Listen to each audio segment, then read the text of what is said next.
nous auront quand même bien mis dans la merde, ces gens-là. Bonsoir à toutes et à tous les amis et bienvenue, c'est Kevin, très heureux de vous retrouver ce soir pour une nouvelle vidéo et dans cette vidéo on va parler de l'UEFA parce que ça y est c'est officiel, l'UEFA a tranché et a donné son verdict concernant l'Olympique de Marseille, fini les spéculations, fini les on-dit, fini les rumeurs sur les réseaux sociaux, on va parler de cas concrets maintenant et moi juste avant de commencer cette vidéo, je tenais à rappeler quand même, parce que c'est important que certaines personnes sont quand même responsables de la situation dans laquelle se trouve notre club, je mets dans ce lot-là en tout cas des personnes responsables, Mehdi Benatia et bien sûr Pablo Longoria. Alors ils auront fait avec les moyens qu'on leur aura donnés. On ne sait pas exactement ce qu'il s'est dit entre eux et McCourt, mais en tout cas, si aujourd'hui on en est là, c'est parce que ces personnes-là n'ont pas su faire ce qu'il fallait avec les moyens dont ils disposaient. Et ça, c'est important. On y reviendra à la fin de la vidéo. On va se lancer dès à présent dans les sanctions concrètes de l'UEFA. J'espère que vous êtes prêtes et prêts et bien installés. C'est parti. Et donc on commence, comme je le disais, ça y est, c'est officiel. L'Olympique de Marseille connaît enfin sa sanction après l'examen de son dossier par l'UEFA. Le club phocéen qui n'a pas respecté les objectifs fixés dans l'accord signé en 2022 échappe toutefois à une exclusion immédiate de la Ligue Europa. Marseille bénéficie d'un délai supplémentaire d'un an pour rétablir sa situation financière. En revanche, l'OM devra s'acquitter de 10 millions d'euros d'amende et réduire significativement ses dépenses afin d'éviter de lourdes sanctions futures. Alors déjà, de ce qu'on peut comprendre dans cet article-là, dans cette première partie d'article, c'est qu'on va être très limité, notamment pour le prochain mercato. Donc attention aux dépenses. Alors Lorenzi, on le sait, il a été recruté aussi pour ça. Recruté malin, on va pas le dire, on l'a déjà répété assez de fois. C'est ce qu'il est en train de faire avec des joueurs qui vont entrer en post-formation. Néanmoins, ça c'est important aussi de le dire, il ne suffira pas d'avoir que des jeunes joueurs. On devra avoir un effectif aussi conséquent et avec des joueurs aussi expérimentés afin de pouvoir jouer sur tous les tableaux. Parce que mine de rien, c'est officiel, on disputera cette Europa League. Donc il nous faudra un effectif assez conséquent. Ensuite, un sursis accordé grâce au contexte des droits TV.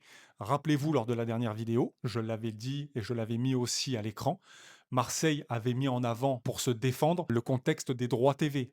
Et là, on voit que ça a quand même porté ses fruits. L'instance européenne a toutefois pris en compte les difficultés rencontrées par les clubs français après l'effondrement des recettes issues des droits de diffusion nationaux. Cet élément a conduit l'UEFA à ne pas prononcer une exclusion immédiate de la prochaine campagne de Ligue Europa. Marseille bénéficie ainsi d'une année supplémentaire pour revenir dans les clous. Le club devra respecter les objectifs financiers liés à la saison 2026-2027. Dans le cas contraire, l'exclusion d'une future compétition européenne deviendra automatique lors de l'une des 3 prochaines saisons pour lesquelles il se qualifierait. Ça veut dire quoi? Ça veut dire que grâce au contexte des droits télé, Marseille dispose d'un sursis, comme on a pu le lire. Donc c'est pour ça qu'on va disputer cette Europa League-là. Si par contre la situation financière de l'OM se dégrade et que la situation imposée par l'UEFA n'est pas respectée pour la saison prochaine, si on était amené à finir deuxième, troisième, donc qualifié pour une Ligue des Champions, eh bien, comme on a pu le lire et comme l'UEFA l'a stipulé, nous serions directement disqualifiés. Et il en irait de même si nous finissions quatrième, enfin cinquième ou sixième et qualifiés pour l'Europa League, nous serions directement disqualifiés. Ensuite, des restrictions sportives et une amende totale de 10 millions d'euros. Dans son communiqué, l'UEFA annonce également plusieurs mesures disciplinaires. L'OM se voit notamment limiter sa capacité à inscrire de nouveaux joueurs sur la liste A des compétitions européennes lors de la saison 2026-2027. Donc ça va être très pénalisant pour nous. À cette sanction s'ajoute une première amende de 6 millions d'euros liée au non-respect des objectifs de revenus footballistiques prévus dans l'accord transactionnel. Le dossier marseillais ne s'arrête pas là. La première chambre de l'ICFC a également relevé une infraction à la règle relative au coût d'effectif. Selon l'UEFA, le ratio des dépenses liées à l'effectif a dépassé le seuil autorisé de 70% au cours de l'année civile 2025. Cette infraction entraîne une amende supplémentaire de 4 millions d'euros. Au total, l'OM devra donc verser 10 millions d'euros à l'UEFA. Comme si notre contexte économique n'était pas assez difficile, eh bien on se voit encore infliger une amende de 10 millions d'euros pour non-respect de tout ce qu'on a lu juste auparavant. Là, ça va commencer à devenir très tendu parce que il faut une nouvelle fois le rappeler, le contexte économique de l'OM est très difficile, on est en déficit, on va aussi passer devant la DNCG, à voir ce que la DNCG va convenir comme sanction ou non à l'encontre de l'OM, mais on dispose déjà de moyens très limités. Et là, encore une fois, une amende supplémentaire de 10 millions d'euros, ça va encore restreindre le budget.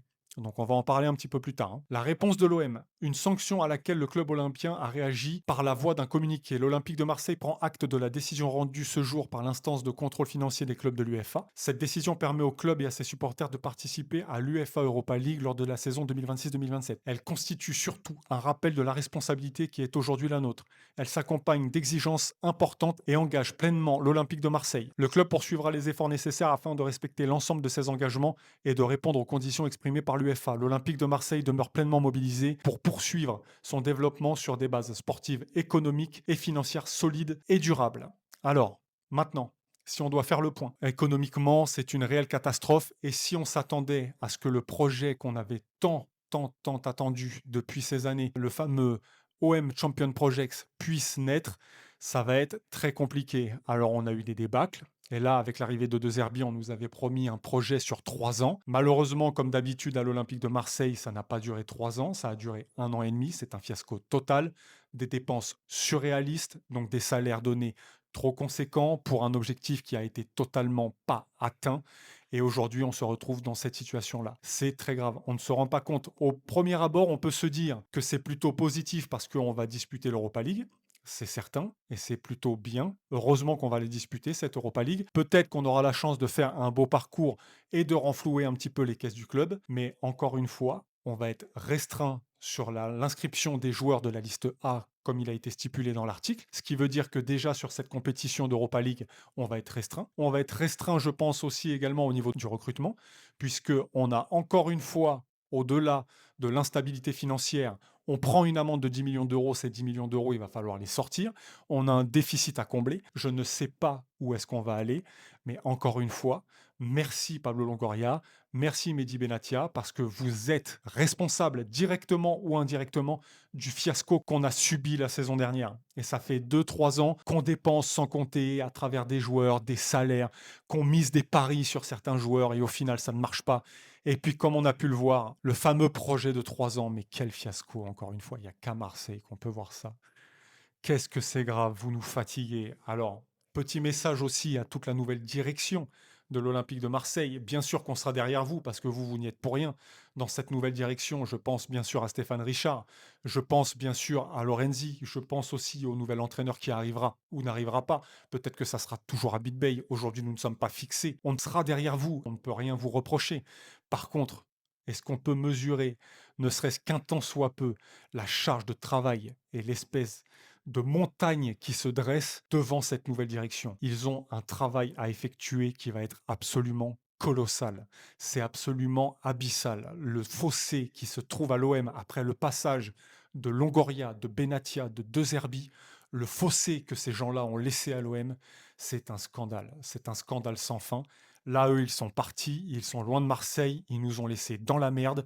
Et aujourd'hui, on a des hommes comme Stéphane Richard, Lorenzi et le futur entraîneur ou non de l'OM qui vont devoir reprendre tout ça et essayer de remettre Marseille sur les bons rails. C'est fatigant. On sera derrière vous. On sera derrière vous, les gars. Sachez-le, c'est certain, parce que vous n'y êtes pour rien. Et encore une fois, il va falloir que vous soyez soutenus. Mais on ne se rend pas compte, je pense, de la charge de travail qui va attendre ces gens-là.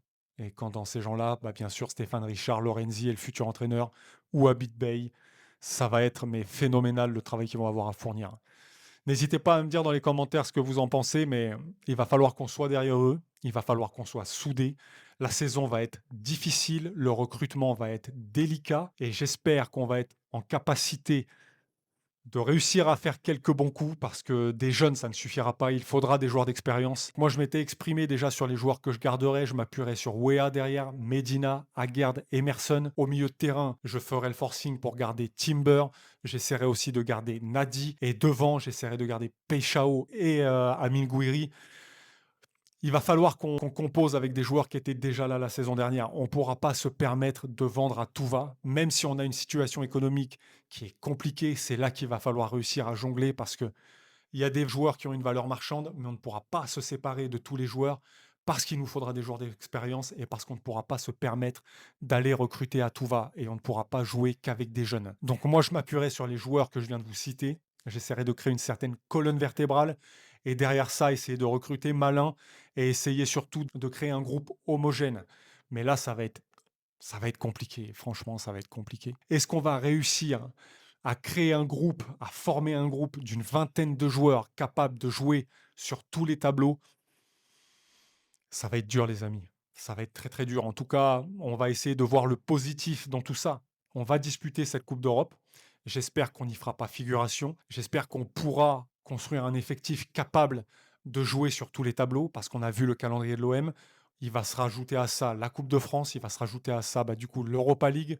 Et forcément, si on veut aller loin dans l'Europa League, des matchs s'inscriront dans la durée de ce calendrier et ça deviendra de plus en plus difficile. Et si on veut aussi respecter tous ces engagements-là financiers, il faudra forcément faire attention au recrutement et il faudra essayer d'aller dans cette compétition d'Europa League assez loin pour empocher de l'argent et faire en sorte que les caisses de l'OM se renflouent. En tout cas, voilà les dernières nouvelles, les amis, des sanctions de l'UEFA à l'encontre de l'OM. N'hésitez pas à me dire ce que vous en pensez dans les commentaires. La vidéo va s'arrêter là parce qu'on ne va pas non plus tourner autour du pot sans s'étendre.